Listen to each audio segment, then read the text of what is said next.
First of all, idolatry doesn't exist. There never has been and never will be a culture that was actually guilty of the sin of idolatry. All right. There was a specific prohibition on making images of the God of Israel, and there were denunciations of certain practices in terms of idolatry, but when you actually go to culture, look at cultures that are accused of idolatry, you will never actually find anyone practicing the worship of images. They venerate images, but they're worshiping the God that the image portrays. So an evangelical who goes to a film about Jesus and is moved to prayer is doing nothing much different from what a person is doing with an icon. An icon is understood as simply legitimated in Orthodox tradition because God became incarnate, therefore we have seen the face of God, therefore there's no reason not to reproduce that face and all the imagery associated with it in tradition.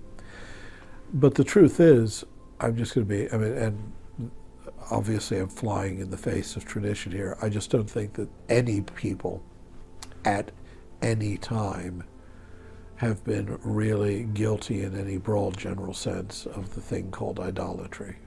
I think that's a myth.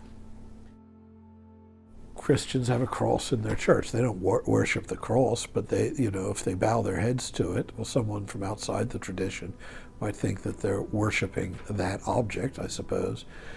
But no, say Vaishnav actually worships an image of Krishna. No, it just does not happen. I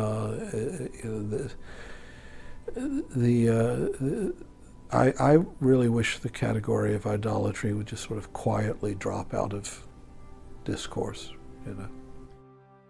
I mean, human beings think in images and in words, in symbols of all kinds. That's what it is to be human.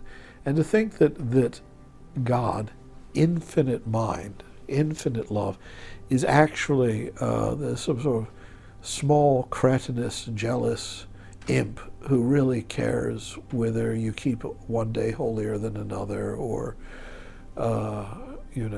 pray in front of a cross or pray in front of an open window. It's